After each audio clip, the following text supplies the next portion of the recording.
Sir, જે રીતે સરકારી વકીલ દલીલ પેશ કરી રહ્યા છે, લાગે છે ચૈતર વસાવા હવે લાંબુ જેલમાં જશે? ગોપીબેન, ચૈતર વસાવા જેલમાં રહે એવું સ્પષ્ટ પ્લાનિંગ બધાને જ દેખાઈ રહ્યું છે અને એનો આક્રોશ આદિવાસી સમાજમાં દેખાઈ પણ છે. નાનકડો પ્રયાસ થયો, બહેનોને એકઠા કરવામાં આવ્યા આદિવાસી પટ્ટી પર, ચૈત્ર વસાવાની હાય હાય બોલાવી, પણ જે લીગલ વોર ચાલી રહ્યું છે, કાચના અત્યારે મુદ્દો બન્યો છે ને કે કાચના ગ્લાસથી હત્યા કેવી રીતે કરાય અને તેવી છૂટો મારે તો માણસ ચૂકવી પણ શકે છે. પાછું એક વિવાદાસ્પદ સ્ટેટમેન્ટ એવું આવ્યું છે એટલે અત્યારે કાયદાની અદાલતની અંદર જે યુદ્ધ ચાલી રહ્યું છે, પહેલા બહાર યુદ્ધ ખેલાઈ ગયું, અંદર શું થયું કોઈની પાસે કોઈ પુરાવા નથી, જે કંઈ છે હિયર એન્ડ સે પર છે. પણ કદાચ ભારતીય જનતા પાર્ટી વિસાવદરની ચૂંટણી પછી ચૈતર વસાવાને એટલી આઝાદી આપવા માંગતી નથી, કારણ કે ચૈતરે જે બધા મુદ્દા ઉભા કર્યા બેન, બે વસ્તુ ચૈતરના પક્ષમાં જાય છે, આદિવાસી જનતા પ્રજા અને એના માટેની એની આખા બોલો તો અમારા મનસુખભાઈ બી છે, પણ આક્રમકતા જે ચૈતર વસાવાની છે, એનું જે સમર્પણની ભાવના છે, અંદરનું તો ઈશ્વર જાણે, પણ એ જે કંઈ કરે છે એને લીધે ને લોકપ્રિયતા દિવસે દિવસે એનો ગ્રાફ ઉપર જતો જાય છે. તો આપણે આગળ એક પોડકાસ્ટમાં એ પણ મેં કીધું કે હીરો બનીને બહાર આવશે. આજે નહીં, કેજરીવાલ બી છૂટ્યા તો ખરા, ઈડી માંથી છૂટ્યા, ઘણા બધા કિસ્સામાંથી, શરાબકાંડમાંથી છૂટ્યા, બહાર તો આવે જ છે માણસ. એ ઝીરો થયા, હીરો થયા, એ તો પ્રજાના એની પર ડિપેન્ડ કરે છે. પણ ચૈતરના મામલાની અંદર અત્યારે ભારતીય જનતા પાર્ટી ચારે તરફથી ઘેરાયેલી છે. સૌથી પહેલી એને આંતરિક યુદ્ધની ચિંતા છે. અંદર અંદર જુઓ તમે, સૌરાષ્ટ્રમાં જુઓ, દક્ષિણ ગુજરાતમાં જુઓ, મધ્ય ગુજરાતમાં જુઓ, ઉત્તર ગુજરાતમાં જુઓ, અને અત્યારે એક કડક નેતા ભારતીય જનતા પાર્ટીની અંદર ગુજરાત લેવલ પર નથી. સીઆર હતા, પણ હવે સીઆર ને બી 50-50 કરી નાખ્યા, કેન્દ્રમાં લઈ ગયા. હવે એમનું ધ્યાન કેન્દ્રમાં ગયું, હવે એમને અહીંયા બહુ રસ ના પણ હોય. હજુ પ્રદેશ પ્રમુખ નિમણૂક નથી થતી, એટલે ભારતીય જનતા પાર્ટીની બધા બહુ પ્રદેશ પ્રમુખો બની ગયા, બધા બહુના અંદર એવું આવી ગયું છે કે મુખ્યમંત્રી છે. સાહેબ, આ બધી ઘટનાઓની અંદર જે શિસ્ત અને સંયમ ની પાર્ટી કહેવાતી હતી ભારતીય જનતા પાર્ટી, એ નથી. એટલે બધું ધ્યાન ક્યાં ગયું છે? ચૈતર વસાવા, ગોપાલ ઇટાલિયા, હવે અત્યારે કદાચ ભારતીય જનતા પાર્ટી ભડકી ગઈ છે કે જો આવું ને આવું ચાલતું રહ્યું તો કોંગ્રેસ તો નહીં, પણ ભારતીય જનતા પાર્ટી માટે ફરી એકવાર પડકાર બનીને આવશે. કારણ કે ભૂતકાળમાં જ્યારે વિધાનસભા થઈ ત્યારે આપના ધારાસભ્યો બન્યા, પછી એ અલગ વાત છે કે તોડફોડ થઈ, તડજોડ થઈ, લેવડ દેવડ થઈ અને બધા બદલાયા, પણ એ સાચી ડેમોક્રેટિક એની ઉપર મળેલી જીત તો નથી. આ બધાની અંદર આજે આખો મામલો આખા ગુજરાતમાં ને ગુજરાતની બહાર, હવે તો નેશનલ લેવલ પર પણ ચૈતર વસાવાને એ ચાલે છે કે ભાઈ એને એરેસ્ટ કરવાના કારણો જે આપવામાં આવ્યા, પોલીસે જે કંઈ કીધું, અને અંદર જે ઘટનામાં પણ વિવાદ છે, પણ સરકારને શું રસ છે? ચૈતર છૂટો રહેવો જોઈએ નહીં. એનું કારણ આ મનરેગા પણ બન્યું છે. મનરેગા એમની આમને સામને એને જે આક્ષેપો કર્યા, એને જે કીધું કે મારી પાસે પુરાવા છે, મનસુખભાઈ કહે છે કે મારી પાસે પુરાવા છે, બોલે છે બધા પુરાવા રજૂ નથી કરતા, એ અલગ વાત છે. પણ બદનામી થાય છે પાર્ટીની. બદનામી બે વસ્તુ છે, બદનામી પણ થાય છે અને સામે પાર્ટી થોડી નિર્બળ પણ પડે છે. આદિવાસી પર જે પ્રજાનું કેન્દ્રીકરણ છે, કેન્દ્રિત થાય છે, એ ચૈતર તરફ થાય છે. એટલે આ બધાની અંદર અત્યારે આ બધા હવે બહુ સ્પષ્ટ બોલતા રહ્યા છે. મીડિયા તો બોલે જ છે કે આ એક ષડયંત્ર રચાયું, કે જે કંઈ થયું કે ઘટના બની તો ઘટનાને કડકાઈથી એને એવી રીતે કરવી. આજે હિસ્ટ્રી લીધી ગોપીબેન, રાજનીતિમાં સુપ્રીમ કોર્ટે કીધું છે કે કેટલાક ગુનેગારો લોકસભામાં બેઠા છે, કેટલાક ગુનેગારો વિધાનસભાઓમાં બેઠા હોય છે. એક રાજનેતા પર 40 ને 60 એફઆઈઆર હોય છે. પણ ચૈતર છે અને ચૈતર ટાર્ગેટ છે, તો એની પાસે એની સામે 5 હશે, 15 હશે, બધું શોધીને કાઢ્યું. આ ચૈતરની જયારે અગાઉ ધરપકડ કરી ત્યારે બધા મુદ્દા નહોતા, પણ તે વખતે કંઈક આશા હતી. સમજ નથી પડતી કે આટલો મોટો આપણો ભારતીય જનતા પક્ષ, જે વિશ્વની મોટી પાર્ટી કહેવાય છે, એને આ ચૈતરની આટલી બધી અનિવાર્યતા કેમ? અને એ અનિવાર્યતા એને લેવાના, એની અંદર સાહેબ જે છે એ સચવાતા નથી, એ પણ હવે વિરોધમાં આવી ગયા.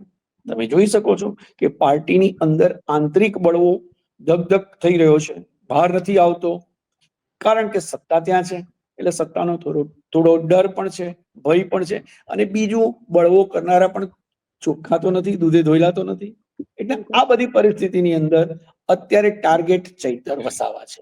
પણ ચૈતર વસાવાને કોર્ટની દલીલોની અંદર આપે કીધું એમ ઘણા બધા જૂના કેસ કર્યા છે કે ભાઈ એને આવું કરેલું, એની હિસ્ટ્રી છે, ગુસ્સે આક્રમક એ છે, તો બેન ઘણા બધા ગુનેગારો, બધી બહુ જીઆઈડીસી છે ભરૂચમાં, એ જીઆઈડીસીમાં અડ્ડા ચલાવનારા, ગુંડાગર્દી કરનારાઓ નથી, આક્રમક નથી, બધું બહુ થાય છે. પણ અહીંયા રાજનીતિ છે, રાજકારણ છે, ધારાસભ્ય છે, ડેડિયાપાડાનો ધારાસભ્ય છે અને આપ પાર્ટીનો છે, કોંગ્રેસમાં બી તો બધા હશે, અને લોકોને આક્રમકતા સાથે બોલવું એ ગુનો નથી. હા, ગુનાહિત કૃત્ય કરવું, કોઈને મારવો, કોઈ ગાળો, કોણ નથી બોલતું બેન? ઉગ્ર કોણ નથી થતું? સાહેબ, જો કે અલગ વસ્તુ છે કે આદિવાસી પટ્ટી પર આ 2-3 જણા જેવા છે કે ઉગ્ર થાય છે ને નેતા છે. બીજા બધા ગાળાગાળી કરનારા તો હો ટપોરીઓ અસંખ્ય છે. તમે જુઓ કઈ પાર્ટીની અંદર આ બધા વિરોધ કરે છે પણ એમની પાર્ટીમાં બુટલેગરો નથી. આ આદિવાસી પટ્ટી ઉપરનું રાજકારણ ગરમ તો બુટલેગરોના નામ પર થાય છે. આદિવાસી કલ્યાણની વાતો કરવામાં અત્યારે રાજનીતિ રમાઈ છે. આને આગળ નથી આવવા દેવો, આને આગળ નથી આવવા દેવો. પાછળ પાછા બધા ગોપીબેન એકના એક છે. એમને આજે એક સ્ટેટમેન્ટ આવ્યું છે, આપણે પાછળ વાત કરીશું, છોટુભાઈએ કીધું છે રિઝર્વ પાર્ટી જોઈએ છે. પણ આદિવાસી સમાજમાં અત્યારે ચૈતરનું એક જ નામ આખા ગુજરાતમાં, આજે કદાચ મુખ્યમંત્રી શ્રીનું કે બીજા કોઈ નેતાનું નામ નહીં બોલાતું હોય, એટલો વિવાદમાં ચર્ચામાં ચૈતર વસાવા છે.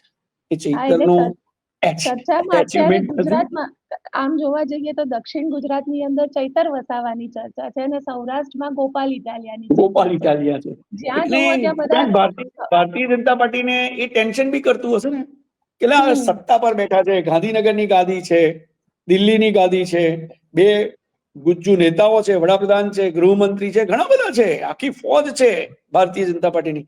પણ ગુજરાતનું રાજકારણનું નામ આવે તો આ 2 જ ચાલે. આ 2 ચાલતા નથી બેન. કોઈક ભૂલ છે, કોઈ પ્લાનિંગમાં ગડબડ છે કે એ જ 2ને ચલાવવા પડે છે, અને એ જ 2 ચાલે એવી વર્તણૂક કે વ્યવહાર જાણે કે અજાણે ભાજપ સરકાર કરે છે. અને ભાજપ સરકાર હજુ બહારનું સાચવે ત્યાં પાછું અંદરનું ઉછળે છે. એટલે આ પરિસ્થિતિમાં ગોપાલ ઇટાલિયાએ આજે નહીં ને કાલે અહીંની કોર્ટમાં કદાચ હારશે, નહીં જામીન મળે તો સુપ્રીમમાં જશે. આખી ફોજ છે અને બેઝિક આખી જનતાથી માંડીને ભણેલા ગણેલા બધા જે કંઈ ન્યાયને જાણનારા છે, સાહેબ તમે જુઓ કેવું વિભાજન.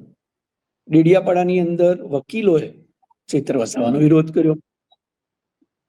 એક વ્યવસાયિક માણસ, એને પણ જે બંધારણે આપેલા અધિકાર છે એનો ઉપયોગ કરવાનો હતો. અને વકીલને તો એવું કહેવાય છે કે એની જે પાર્ટી છે એને બચાવવાનું એનું કર્તવ્ય છે. એને કાયદાનો ફાયદો મળતો હોય, લાભ મળતો હોય, એને જો શિક્ષા કરવાની હોય તો એ શિક્ષા માટેનું ધ્યાન દોરવું એ છે. હવે ત્યાં પણ રાજનીતિ પ્રવેશી ગઈ. પણ કઈ કમી નથી, આપને કોઈ કમી નહીં પડે. ગોપાલ ઇટાલિયા લડશે, બીજા પેલા એમના એ આવ્યા છે શીતલબેન, અને એમણે કીધું કે ભાઈ અમારું બી આમને હવે કાયદાની દલીલો ઉપર ચાલ્યું છે. જજ પણ એટલું બધું કંઈક એ નહીં કરે, પણ હું એવું માનું છું કે ચૈતર વસાવાએ હજુ લાંબા દિવસ જેલમાં રહેવું પડશે.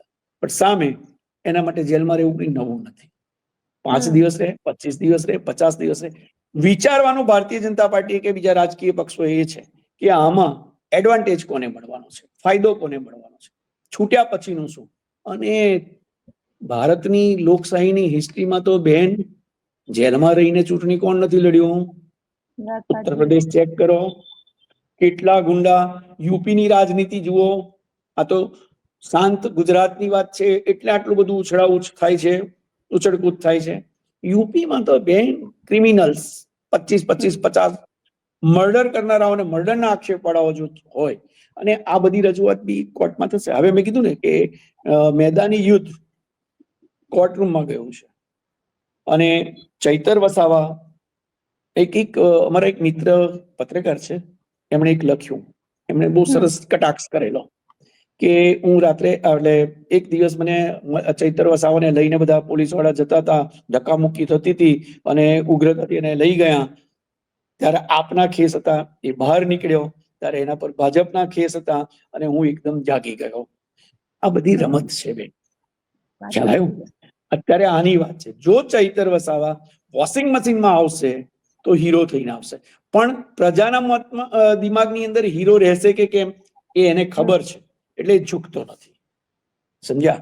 અને ઓવરઓલ જે માર્કેટમાં પરિસ્થિતિનું સર્જન થઈ રહ્યું છે એ ભારતીય જનતા પાર્ટી માટે એટલું બધું શ્યોરિટી વાળું નથી.